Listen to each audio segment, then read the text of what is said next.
छात्रों को मेरा नमस्कार। तुळजाभवानी माध्यमिक विद्यालय संत ज्ञानेश्वर नगर लातूर स्कूल में चल रही वीडियो क्लासेस में आप सभी का स्वागत। आज हम कक्षा 8वीं का विषय हिंदी दूसरी इकाई में पहली कविता हम देखेंगे, धरती का आंगन महके, जिसके कवि हैं डॉक्टर प्रकाश दीक्षित। छात्रों, हमने इससे पहले पहली इकाई में जो कुछ पद्य हैं और गद्य संबंधी जानकारी ली थी।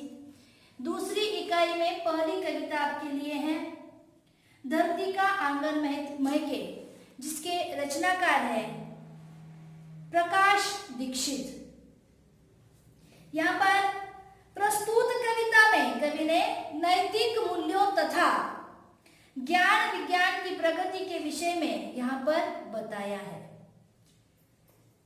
नैतिक मूल्य तथा ज्ञान विज्ञान की प्रगति किस प्रकार हो रही है, इसके बारे में इस कविता में कवि ने बताने का प्रयास किया है।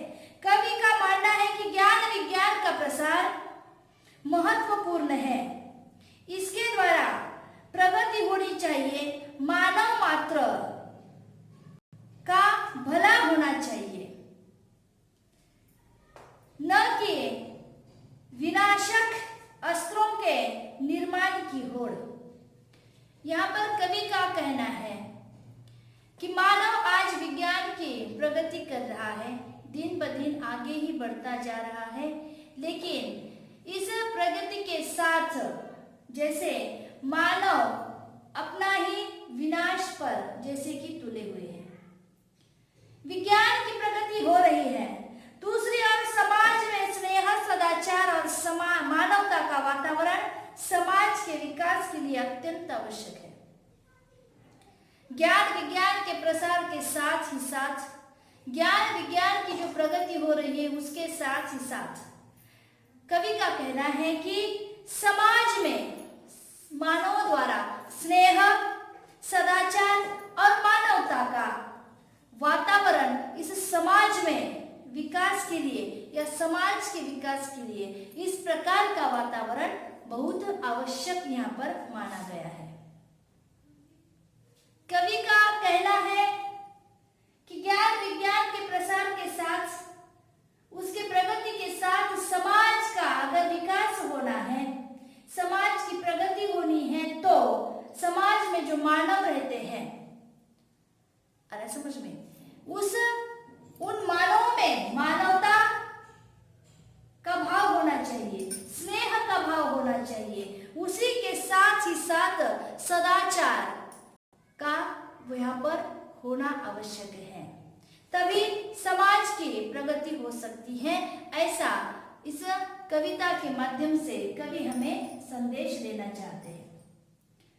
तो कविता में जो कठिन शब्दों के अर्थ यहाँ पर आए हैं, मैंने यहाँ पर कठिन शब्दों के अर्थ लिखे हैं। देखो, पहला शब्द है शलाका। शलाका का अर्थ है सलाई। दूसरा शब्द है आंकना। आंकना का अर्थ है अंदाजा लगाना। पैमाना, नाप तौल। मेधा, बुद्धि। आवृत, ढका हुआ। वसुधा, धरती भी कहते हैं, अवनी भी कहते हैं और धरा भी कहते हैं। ये वसुधा, धरती, अवनी, ये समान अर्थ यहाँ पर दिए गए हैं। अरे समझ में, तो यहाँ पर वसुधा धरती है, अर्थ अवनी भी कहेंगे हम, और यहाँ पर धरा, यहाँ पर ये शब्द समान अर्थ वाले शब्द बताए गए हैं। तो हमें क्या करना है, पहले कविता पढ़नी है, धरती का आंगन महके। यहाँ पर हमें क्या करना है, कविता को एक बार ध्यान से पढ़ना है, सुर में पढ़ना है। धरती का आंगन महके, कर्म ज्ञान विज्ञान से, ऐसी सरिता करो प्रवाहित, खिले खेत सब धान से। अभिलाषाएं नित मुस्काए, आशाओं की छाह में, पैरों की गति बंधी हुई हो विश्वासों की राह में। शिल्पकला कुमुदों की माला, वक्षस्थल का हार हो। फूल फलों से हरी भरी इस धरती का श्रृंगार हो। चंद्रलोक या मंगल ग्रह पर चढ़े किसी भी यान से, किंतु न हो संबंध विनाशक अस्त्रों का इंसान से। सांस सांस जीवन पट बुनकर प्राणों का तन ढांकती, सदाचार की शुभ्र शलाका मन सुंदरता आंकती। प्रतिभा का पैमाना मेधाई की ऊंची नापता, मानवता का मीटर बन मन गहराई मापता। आत्मा को आवृत कर दे स्नेह प्रभा परिधान से, करे अर्चना हम सब मिलकर वसुधा के जयगान से। यहाँ पर पृथ्वी धरती का प्रकृति का वर्णन यहाँ पर हुआ है। जैसे धरती का आंगन महके कर्म ज्ञान विज्ञान से। यहाँ पर कवि का कहना है कि संपूर्ण पृथ्वी का आंगन विज्ञान से महके। विज्ञान जैसे कि आगे ही आगे बढ़ता जा रहा है, अर्थात विज्ञान से होने वाली प्रगति का लाभ पूरी धरती को मिले। विज्ञान से जो प्रगति होने वाली है, जो प्रगति होती है, इसका फायदा, इसका लाभ पूरे धरती को हो जाए। नदियों की धारा इस प्रकार मोड़ दो कि हर खेत अनाज की भरपूर फसल उत्पन्न करे। यहाँ पर क्या कहा है कि ऐसी सरिता करो प्रवाहित। सरिता का अर्थ है नदी। नदी को हम कहते हैं नदी, नदियां। ऐसी सरिता करो प्रवाहित कि नदियों को प्रवाहित करना है खेतों की ओर, ताकि खेत उस पानी से हरे भरे हो जाए। आगे है शिल्पकला, अभिलाषाएं नित मुस्काए आशाओं की छाह में। और मनुष्य जो आशा करता है, जो आशा करे, जो भी उसकी अभिलाषाएं हो, वे सभी पूर्ण हो। मनुष्य की कुछ अभिलाषाएं होती है, आशाएं होती हैं कि मनुष्य को लगता है कि हम आगे बढ़ें। हर मनुष्य को लगता है कि वह आगे बढ़े। कुछ अभिलाषाएं, कुछ आशाएं उसके मन में होती हैं, और आशा मन में रखकर ही हम कोई काम करने की ओर बढ़ते हैं। कुछ ना कुछ आशाएं, कुछ अभिलाषाएं मन में होती ही हैं मानवों के। इसलिए यहाँ पर कवि कह रहे हैं कि अभिलाषाएं नित मुस्काए। मुस्कुराकर मनुष्य के मन में जो अभिलाषाएं हैं, जो आशाएं हैं, वह पूर्ण हो जाए। परंतु मनुष्य सदा विश्वसनीय यहाँ पर बनता है।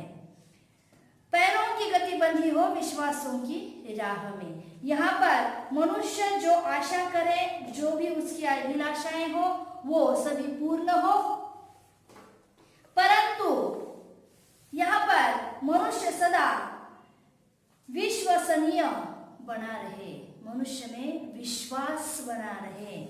यहाँ पर कहा गया है कि पैरों की गति बंधी हुई विश्वासों की राह में। मनुष्य में या मनुष्य के मन में जो भी कुछ आशाएं हैं, अभिलाषाएं हैं, वो पूर्ण हो। मुस्कुराती हुई मनुष्य आगे ही आगे बढ़े। और आगे बढ़ते समय मनुष्य में जो सबसे महत्वपूर्ण बात होती है, अभिलाषाएं, आशाएं पूरी करने की, उसे कहते हैं हम विश्वास।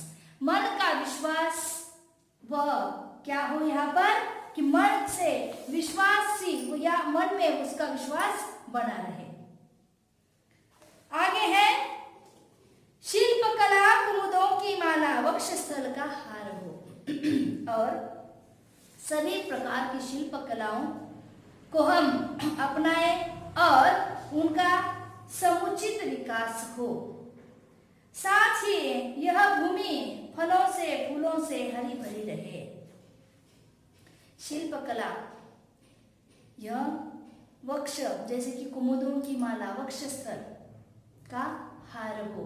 इसका अर्थ यहाँ पर बताया है कि सभी प्रकार की शिल्प कलाओं से ये शिल्प कलाओं को हम अपनाएं, हमारे वक्षस्थल का हार बनाएं और यहाँ पर फूलों फलों से पूरी जो सृष्टि है, धरती है, फलों से फूलों से यह हरी भरी और सज्ज रहे और यह पृथ्वी फूलों से फलों से हरी भरी रहे और सज्ज रहे। और यही हमारे धरती का श्रृंगार है। हमारी धरती है बहुत सुंदर दिखाई देती है, हरी भरी दिखाई देती है और धरती का श्रृंगार क्या है? फल है, फूल है, हरे भरे वृक्ष है, पहाड़े हैं, नदियां हैं, यह पृथ्वी का श्रृंगार है। इससे पृथ्वी सुशोभित दिखाई देती है। इसलिए यहाँ पर कवि कहते हैं कि फूलों फलों से हरी भरी इस धरती का श्रृंगार हो। आगे, चंद्रलोक या मंगल ग्रह पर चढ़े किसी भी यान से। आज हम देख रहे हैं अनेक ग्रहों पर मानव यान के द्वारा उन ग्रहों पर पहुंच रहा है। आ रहा समझ में? यहाँ पर चंद्रलोक पर मानव जा रहा है, मंगल ग्रह पर मानव जा रहा है, मानव पहुंच चुका है। क्यों? क्योंकि विज्ञान इतना आगे बढ़ चुका है कि मानव आज अपने धरती को छोड़कर अन्य ग्रहों पर आसानी से जाता है और अन्य ग्रहों पर, एक ग्रह से दूसरे ग्रहों पर जाने के लिए जो साधन है उसे हम यान कहते हैं। यान के द्वारा हम दूसरे ग्रहों पर आसानी से जा सकते हैं। यहाँ पर कवि का कहना है कि मानव ने तो इतनी प्रगति की है, विज्ञान इतना आगे बढ़ चुका है। यहाँ पर कवि कहते हैं कि चंद्रलोक या मंगल ग्रह पर चढ़े किसी भी यान से, कि कवि कहते हैं कि विज्ञान की निरंतर प्रगति होती रहे, मनुष्य अपने बनाए गए किसी भी अंतरिक्ष यान से चंद्र ग्रह पर और मंगल ग्रह पर सफलतापूर्वक पहुंचे, परंतु इंसान विज्ञान का प्रयोग विध्वंसकारी शस्त्रों के निर्माण के लिए न करे। लेकिन होता क्या है, हम देखते हैं किंतु न हो संबंध विनाशक अस्त्रों, जो अस्त्र शस्त्र का उपयोग किया जाता है। जैसे हम कहते हैं कि यान अगर चंद्रलोक पर, मंगल ग्रह पर चढ़ जाता है, पहुंच जाता है, तो हम देखते हैं कि हमने ज्योग्राफी विषयों में या वहां पर पढ़ा है कि क्या होता है, जो यान अपना काम पूरा कर लेता है चंद्र पर या और दूसरे मंगल ग्रह पर अगर पहुंच जाता है, अपना काम वो पूरा कर लेता है, तो जो यान के जो कुछ बचे हुए पार्ट होते हैं, जो बचा हुआ हिस्सा होता है, वह फिर से एक बार पृथ्वी पर आ गिरते हैं और इसीलिए पृथ्वी पर ऐसा विध्वंसक जो है दृश्य निर्माण होता है। इसलिए यहाँ पर कवि का कहना है कि किंतु न हो संबंध विनाशक अस्त्रों का इंसान से। आ रहा समझ में? तो यहाँ पर धरती का आंगन महके कर्म ज्ञान विज्ञान से हमने आज कितनी पंक्तियों का अर्थ देखा? धरती का आंगन महके कर्म ज्ञान विज्ञान से, ऐसी सरिता करो प्रवाहित खिले खेत सावधान से। अभिलाषाएं नित मुस्काए आशाओं की छाह में, पैरों की गति बंधी हुई हो विश्वासों की राह में। शिल्प कला कुमुदों की माला वक्षस्थल का हार हो, फूल फलों से हरी भरी इस धरती का श्रृंगार हो। चंद्रलोक या मंगल ग्रह पर चढ़े किसी भी यान से, किंतु न हो संबंध विनाशक अस्त्रों का इंसान से। जैसे कि यहाँ तक हमने आज देखा कवि का क्या कहना है, जिस प्रकार पृथ्वी के लोग विज्ञान में आगे बढ़ रहे हैं, विज्ञान में तरक्की कर रहे हैं, आगे ही आगे बढ़े जा रहे हैं, लेकिन कवि का कहना है कि मनुष्य आगे बढ़े, इस बात में कोई शंका नहीं है, लेकिन विज्ञान की प्रगति के साथ साथ मनुष्य का, जैसे कि मनुष्य धरती को कुछ विध्वंसक रूप में बना रहा है, ये गलत बात है। यही कवि का यहाँ पर कहना है। अगली जो कविता है बची हुई हम अगली कक्षा में देखेंगे। इस कक्षा में हम यहीं पर रुक जाते हैं। धन्यवाद।